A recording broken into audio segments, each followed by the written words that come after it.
Oh, there it is, Expedition Africa. What a wonderful opportunity for a lot of local talent heading over there, heading over to Africa very, very soon, actually, at the end of the week. And it's called Small World, Big Picture. And joining us this morning is Jennifer Daly with Marketing with Algonquin College, and also Ben Shillington, who's one of the instructors there. Huge project, huge undertaking. Tell me a little bit more about it. Absolutely.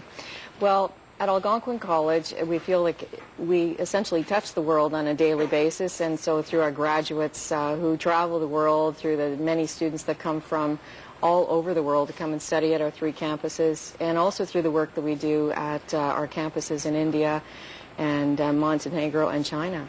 And ultimately, we feel that those who attend the college have the opportunity to have a really unique experience through global, connected, green, accessible opportunities.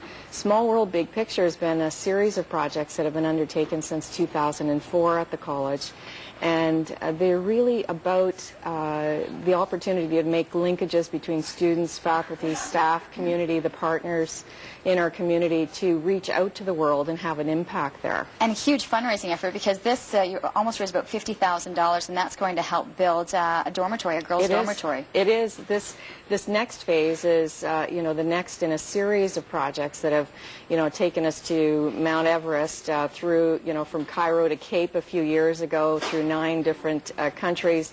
We've been into the rainforests in Costa Rica and now back to Tanzania for the climb on Everest. And then when we finish the climb on Everest, where there will be some applied research going on with the nursing staff or the nursing faculty and students, as well as Shauna leading the research piece.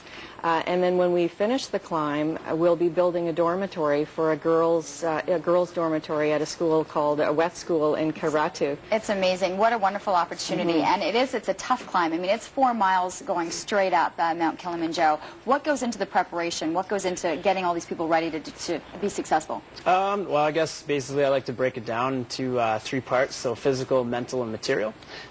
So the physical preparation, you can start as early as you like, but basically just putting in the miles. It's a high altitude hike, so you'll be getting up into altitude, but basically it's just building excuse me, your endurance, so putting on the backpack, getting your boots on, breaking them in, putting some miles in. Mental preparation is just kind of getting yourself ready for a whole new cultural experience, different climate. Also just being prepared to be away from friends and family for a little bit and kind of trying to predict what you might be feeling in those different changes while you're there. We're looking at some amazing pictures, some of the footage coming back from the hike. Can anyone really do this? Young, old? I mean, it's not like they're climbing mountains, rock climbing. I mean, it's a steady climb. Yeah, for sure. There's no technical aspect to it. It's just the mental and the physical kind of challenge of that. So if you keep the eye on the prize, keep your focus, I think anybody make it to the top who's in generally good health. Well, perfect. And we've got plenty of people in great health, and very excited about leaving and heading out in a couple of days. And Bill's standing by in the audience with a couple of our trekkers. No, don't look at me. I ain't going. But I'm just hanging out with a group of people that are going to Kilimanjaro. Most of you leave Friday, very, very soon. This is Peter. So you are the spokesperson for this group. None of you have been there before. There's been one person been there before, yes. Okay. And now this is the gentleman over my shoulder. But what has he told you to prepare? Basically said eat a lot of pumpkin soup and practice. Why pumpkin soup? 'Cause that's what you'll be eating on the trek. There'll be a lot of natural stuff that they've got, pumpkin soup and the nuts and the fruit, and we'll have cooks and stuff that'll help us on the way up. Okay, now other than bragging rights, and something I guess you could say you can look back for the rest of your life, what an experience, why do something like this? We're actually climbing as a result of people we've lost to cancer. So my mother and my uncle, we lost them, and our team is climbing in memory of them.